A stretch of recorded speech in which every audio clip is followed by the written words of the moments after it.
ആദ്യമായി തന്നെ ദൈവമാതാവിനും ഈശോയ്ക്കും പ്രത്യക്ഷണത്തിന് സാക്ഷി ഉയർത്തിയതിന് ഞാൻ നന്ദി പറയുന്നു. എൻ്റെ പേര് റോൺസ്. ഞാൻ ബാംഗ്ലൂരിൽ നിന്നാണ് വരുന്നത്. എൻ്റെ സ്ഥലം കോഴിക്കോട് കട്ടിപ്പാറ ഇടവകാംഗമാണ്. ഉടമ്പടിയോടനുബന്ധിച്ച് എനിക്ക് കിട്ടിയ ആദ്യത്തെ അനുഗ്രഹം എൻ്റെ ജോലിയാണ്.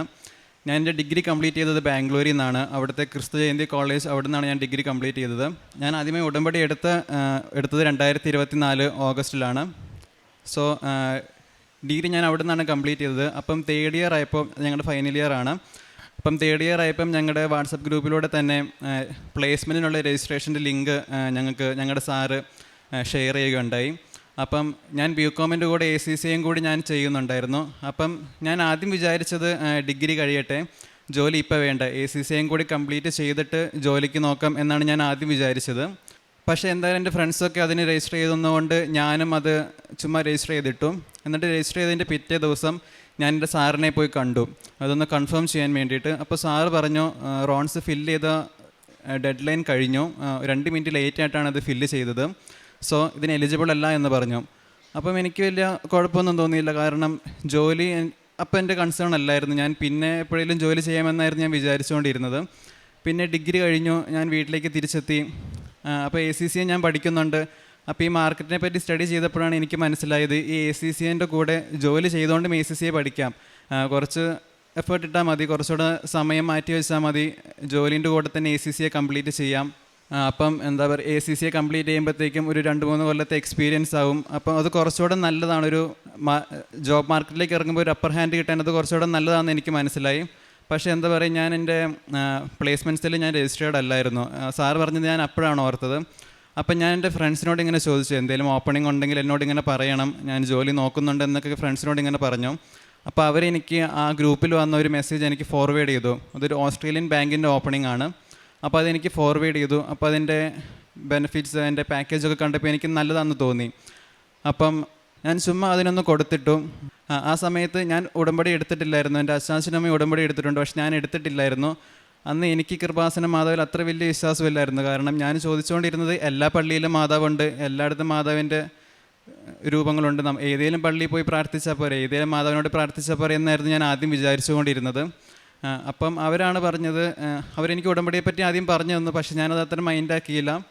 ഈ ജോലി ഇതിന് കൊടുത്തിട്ടതിന് ശേഷം, ഇതിന് അപ്ലൈ ചെയ്തതിന് ശേഷം ഞാൻ ഇത് അവരുടെ കൂടെ എല്ലാ ദിവസവും പ്രത്യക്ഷീകരണ പ്രാർത്ഥന ചെല്ലാൻ തുടങ്ങി, ബൈബിൾ വായിക്കാൻ തുടങ്ങി.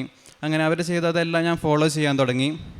അതുപോലെ തന്നെ ഈ ജോലിക്ക് വേണ്ടി എന്തെങ്കിലും ഒരു അടയാളം എനിക്ക് കാണിച്ചു തരണമെന്ന് ഞാൻ മാതാവിനോട് പറഞ്ഞു. അപ്പം ഞാൻ എന്താ പറയുക, കൊടുത്തിട്ടിട്ടതിന് എൻ്റെ ആദ്യത്തെ റെസ്പോൺസ് വന്നതൊരു ചൊവ്വാഴ്ചയാണ്. നമുക്കറിയാം, ഇവിടെ അച്ഛൻ ധ്യാനം അപ്ലോഡ് ചെയ്യുന്നത് ചൊവ്വാഴ്ചയാണ്. പിന്നെ എൻ്റെ ആദ്യത്തെ ആപ്റ്റിറ്റ്യൂഡ് ടെസ്റ്റ് വന്നത് ചൊവ്വാഴ്ചയാണ്. എൻ്റെ ഇൻ്റർവ്യൂ നടന്ന ചൊവ്വാഴ്ചയാണ്. അങ്ങനെ എൻ്റെ ജോബായിട്ട് റിലേറ്റഡ് ആയിട്ടുള്ള എല്ലാ അപ്ഡേറ്റ്സും എനിക്ക് കിട്ടിക്കൊണ്ടിരുന്ന ചൊവ്വാഴ്ച ദിവസങ്ങളിലാണ്. അപ്പോൾ അതെനിക്ക് വലിയൊരു അടയാളമായിരുന്നു.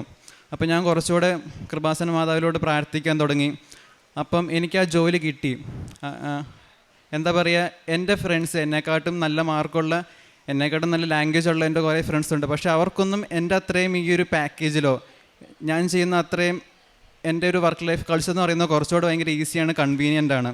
ഒരു ഫിക്സ്ഡ് അവേഴ്സ് ഉണ്ട്, എനിക്ക് ഒരു 9 അവേഴ്സ് മാത്രം വർക്ക് ചെയ്താൽ മതി. പക്ഷേ ഞാൻ നോക്കുമ്പം എന്നെക്കാട്ടും മെറിറ്റുള്ള എത്രയോ പേര് എന്നെക്കാട്ടും സഫർ ചെയ്താണ് അവിടെ ബാംഗ്ലൂർ ജോലി ചെയ്യുന്നത്. ഇപ്പോൾ IT കമ്പനീസിലൊക്കെ വർക്ക് ചെയ്യുന്നവർക്ക് നമുക്കറിയാമോ, ഓൾമോസ്റ്റ് 20 അവേഴ്സ് ഒക്കെ കണ്ടിന്യൂസ് വർക്ക് ചെയ്യുന്നവരുണ്ടാകും. പക്ഷേ എനിക്ക് നോക്കുമ്പോൾ ഭയങ്കര കൺവീനിയൻ്റ് ആണ്. അപ്പോൾ എനിക്ക് മനസ്സിലായി, ഇത് എൻ്റെ മെറിറ്റ് കൊണ്ടല്ല, മാതാവിൻ്റെയും ഈശോയുടെ ഒരു അനുഗ്രഹം കൊണ്ടാണ് എനിക്കിത് കിട്ടിയതെന്ന് മനസ്സിലായി. അപ്പം എനിക്ക് കുറച്ചുകൂടി ഉടമ്പടിയിൽ എങ്ങനെ ജീവിക്കണമെന്ന് എനിക്ക് തോന്നി. ഞാൻ ജോലിക്ക് പോകുന്നതിന് മുമ്പ് തന്നെ ഇവിടെ വന്നു, ഞാൻ ഉടമ്പടി എടുത്തു. ഉടമ്പടി എടുത്തിട്ട് ഇവിടുത്തെ പേപ്പറൊക്കെ ആയിട്ടാണ് ഞാൻ ബാംഗ്ലൂർക്ക് ഞാൻ തിരിച്ചു പോയത്. അതാണ് എനിക്ക് കിട്ടിയ ആദ്യത്തെ അനുഗ്രഹം. രണ്ടാമതായി, പെട്ടെന്നായിരുന്നു ജോലി കിട്ടിയത്. അപ്പം ഞാൻ അവിടുത്തെ റൂമൊക്കെ വെക്കേറ്റ് ചെയ്ത് പോകുന്നതാണ്. അപ്പോൾ ഞാൻ തിരിച്ച് വന്നപ്പോൾ ഞാൻ എൻ്റെ ഫ്രണ്ട്സിൻ്റെ കൂടെയാണ് ആദ്യം താമസിച്ചത്. അവർ 2 പേരായിരുന്നു, ഒരു 2 BHK 2 റൂമുള്ള ഒരു അപ്പാർട്ട്മെൻറ്റാണ് അവരും എടുത്തത്. ഓരോ റൂമിലും ഓരോ ആൾക്കാർ, അത് ഒക്യുപ്പൈഡായി. ഞാൻ ആദ്യം ഹാളിലാണ് കിടന്നുകൊണ്ടിരുന്നത്. ഞാൻ പറഞ്ഞു, ഞാൻ ഹാളിൽ കിടക്കുമെന്ന രീതിയിൽ ഞാൻ സമ്മതിച്ചു. പിന്നെ എൻ്റെ ജോലി ടൈം നോക്കുമ്പം ഓസ്ട്രേലിയൻ ബാങ്ക് ആയതുകൊണ്ട് ചിലപ്പോൾ രാവിലെ 2 മണി 3 മണിക്കൊക്കെ എൻ്റെ ജോലി തുടങ്ങും. അപ്പം എനിക്കെന്താ അത് കുറച്ച് ബുദ്ധിമുട്ടായി തുടങ്ങി. എന്താ പറയുക, ഉറക്കം അങ്ങോട്ട് ശരിയാവുന്നില്ല. പിന്നെ എല്ലാവരും ഒരുമിച്ച് നിൽക്കുമ്പോൾ അതിൻ്റെ ബഹളങ്ങളൊക്കെ ഉണ്ടാവും. അപ്പോൾ എനിക്കത് ശരിക്കും അഫക്റ്റ് ചെയ്യാൻ തുടങ്ങി. അപ്പോൾ എനിക്കൊരു ആഗ്രഹം ഉണ്ടായിരുന്നു, ഈ നിലവിലുള്ള അഗ്രിമെൻറ്റ് കഴിയുമ്പം എനിക്ക് ഒറ്റയ്ക്കൊരു റൂം, ഞാൻ ആദ്യം താമസിച്ചുകൊണ്ടിരുന്ന കോളേജിനടുത്താണ്. അതിന് തൊട്ടടുത്തൊരു പള്ളിയൊക്കെ ഉണ്ട്. എനിക്ക് ആ പള്ളിയോട് ചേർന്ന് എനിക്കൊരു റൂം വേണമെന്ന് എനിക്കൊരു ആഗ്രഹം ഉണ്ടായിരുന്നു.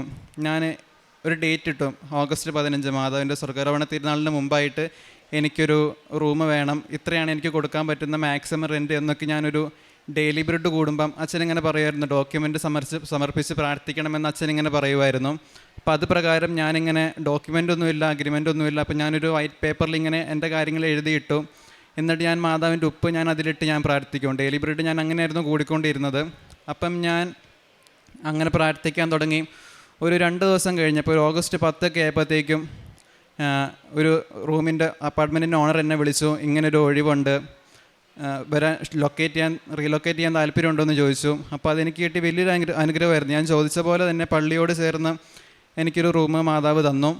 മൂന്നാമതായിട്ട് ഞങ്ങൾ വീട്ടിലേക്കൊരു വണ്ടി നോക്കുന്നുണ്ടായിരുന്നു. അപ്പം കുറച്ചധിക കാലമായി ഞങ്ങൾ നോക്കുന്നു, പക്ഷേ ഒന്നും അങ്ങോട്ട് ഒത്തു വരുന്നില്ല.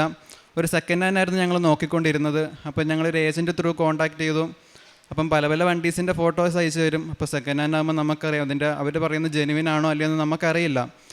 അപ്പം ഞങ്ങൾക്ക് ഇങ്ങനെ ഒരു ആഗ്രഹം ഉണ്ടായിരുന്നു, എന്തെങ്കിലും ഒരു അടയാളം, മാതാവിന് എന്തെങ്കിലും ഒരു അടയാളം കാണിച്ചു തരണം എന്നൊരു ആഗ്രഹം ഞങ്ങളുടെ മനസ്സിലുണ്ടായിരുന്നു. അതും ഞാൻ ഈ പറഞ്ഞ പോലെ ഡെയിലി ബ്രെഡിൽ ഞാനിങ്ങനെ എഴുതിയിട്ട് പ്രാർത്ഥിച്ചു, ഒരു ഇന്ന മോഡൽ വണ്ടി ഇത്ര കിലോമീറ്ററിനുള്ളിൽ എന്ന് ഞാനിങ്ങനെ ഡെയിലി ബ്രെഡിൽ ഞാൻ എഴുതിയിട്ട് പ്രാർത്ഥിച്ചു. അതും ഞാൻ ഉപ്പൊക്കെ ഇട്ടാണ് കൂടിക്കൊണ്ടിരുന്നത്. അപ്പോൾ അതുപോലെ ഞങ്ങൾക്കൊരു ദിവസം ഒരു ആഷ് സിൽവർ കളറിൽ മാതാവിൻ്റെ അതേ കളറിലൊരു വണ്ടീൻ്റെ ഒരു ഫോട്ടോ ഏജൻറ്റ് ഞങ്ങൾക്ക് അയച്ചു തന്നു.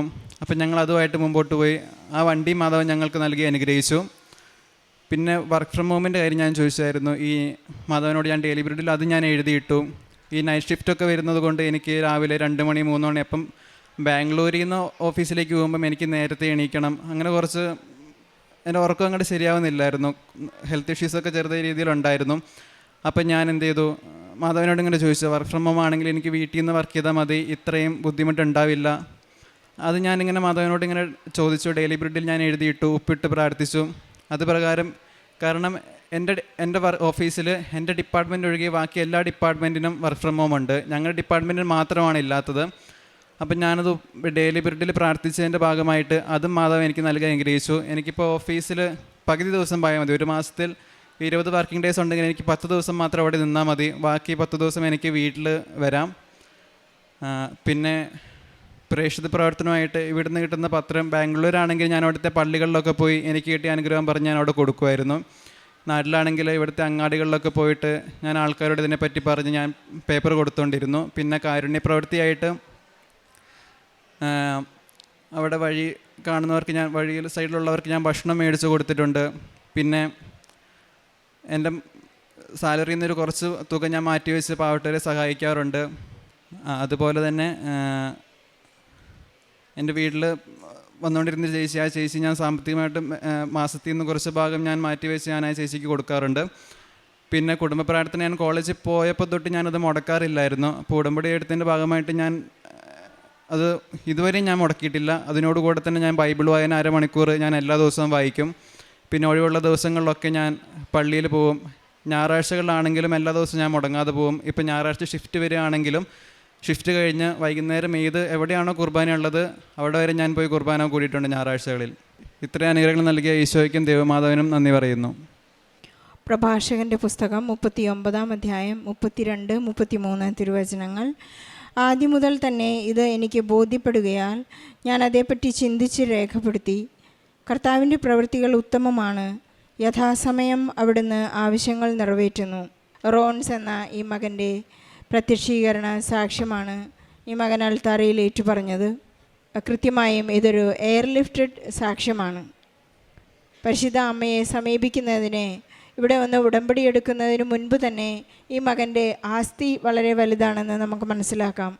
വളരെ അനുസരണയോടുകൂടി മാതാപിതാക്കളെ അനുസരിച്ചുകൊണ്ട് അവർക്ക് കീഴ്വഴങ്ങി എപ്പോഴും ഈശോയോടുള്ള ആ സ്നേഹം നിലനിർത്തി പോന്ന ഒരു മകനാണ്. അതുകൊണ്ട് തന്നെ 23-ാമത്തെ വയസ്സിൽ ഈ മകനെ അവൻ ആഗ്രഹിച്ചതെല്ലാം, അവൻ എന്തൊക്കെ എഴുതി പരിശുദ്ധാമ്മയോട് മാധ്യസ്ഥം അപേക്ഷിച്ചു അതെല്ലാം ഈ മകനെ ലഭിച്ചു എന്നാണ് മകനേറ്റു പറയുന്നത്. വഴിതെറ്റിപ്പോകാവുന്ന ഒരു പ്രായത്തിൽ അതിനു മുൻപ് തന്നെ ഈശോയെ സ്വന്തമാക്കി, ഈശോ ആണ് എൻ്റെ ജീവിതത്തിൽ ഏറ്റവും പ്രയോറിറ്റി എന്ന് വ്യക്തമാക്കുന്ന ഒരു വലിയ സാക്ഷ്യത്തിന് നമുക്ക് ഈശോയ്ക്ക് അമ്മയ്ക്ക് നന്ദി പറയാം. സാക്ഷ്യ സ്ഥിരീകരണത്തിനായി കൗണ്ടറിൽ വന്നപ്പോൾ ഈ മകനോട് ചോദിച്ചു, മകന് ജോലി കിട്ടിയല്ലോ, പിന്നെ എന്തിന് ഉടമ്പടി എടുത്തു എന്ന് ചോദിച്ചപ്പോൾ ഈ മകൻ്റെ ഉത്തരമാണ് ഈ ഉടമ്പടിക്കുള്ള ഡെഫിനിഷൻ എന്ന് മനസ്സിലാക്കാൻ സാധിക്കും. ഞാൻ ഉടമ്പടി എടുത്തത് ഈശോയെ സ്നേഹിക്കാൻ, കൂടുതൽ സ്നേഹിക്കാൻ വേണ്ടി മാത്രമാണ്, എൻ്റെ കാര്യങ്ങളുടെ സാധ്യതയ്ക്ക് വേണ്ടിയല്ല എന്നുള്ള ഒരു 100 മാർക്കിൻ്റെ ഉത്തരമാണ് ഈ മകൻ പറഞ്ഞത്. ഈശോയെ സ്നേഹിക്കുന്നുവെന്ന് ഈശോയ്ക്ക് തോന്നണം എന്ന് ജോസഫ് അച്ഛൻ നമ്മെ എപ്പോഴും ഓർമ്മിപ്പിക്കാറുണ്ട്. എൻ്റെ കാരുണ്യ പ്രവൃത്തികളിൽ ഞാൻ ഈശോയെ സ്നേഹിക്കുന്നുവെന്ന് ഈശോയ്ക്ക് തോന്നണം. അപ്പോഴാണ് ഈശോ നമ്മെ ഇഷ്ടപ്പെടുന്നു എന്ന ഗ്രേഡിലേക്ക് നാം കയറുക, പ്രൊമോഷൻ കിട്ടുക എന്ന് അച്ഛൻ നമ്മെ ഓർമ്മിപ്പിക്കാറുണ്ട്. എല്ലാ ചൊവ്വാഴ്ചകളിലും വളരെ അടയാളം എന്നോണം ഈ മകൻ എല്ലാ കാര്യങ്ങളും സാധിക്കുന്നു.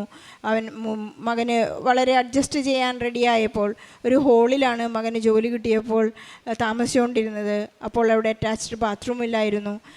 അത് കഴിഞ്ഞ് ഡെയിലി ബ്രെഡിൽ മകൻ ഉപ്പിട്ട് എഴുതി വെച്ചു, അമ്മേ എനിക്കൊരു നല്ല റൂം സൗകര്യം വേണം. വളരെ പെട്ടെന്നായിരുന്നു. അതുപോലെ തന്നെ ഓഗസ്റ്റ് 15 എന്നൊരു ഡേറ്റ് ഇട്ടപ്പോൾ അതിനു മുൻപ് ആഗ്രഹിച്ച സമയത്തിന് മുൻപ് തന്നെ ഈ മകനെ ആവശ്യങ്ങളിൽ അനുഗ്രഹിക്കുന്നതായി നമുക്ക് കാണാം.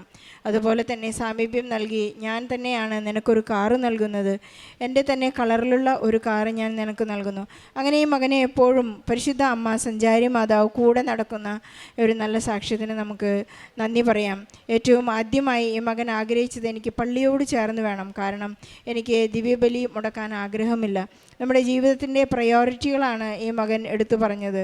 ഈശോയ്ക്ക് അമ്മയ്ക്ക് നന്ദി പറയുന്നത് നമുക്കൊന്നിനു വേണ്ടി മാത്രമായിരിക്കണം.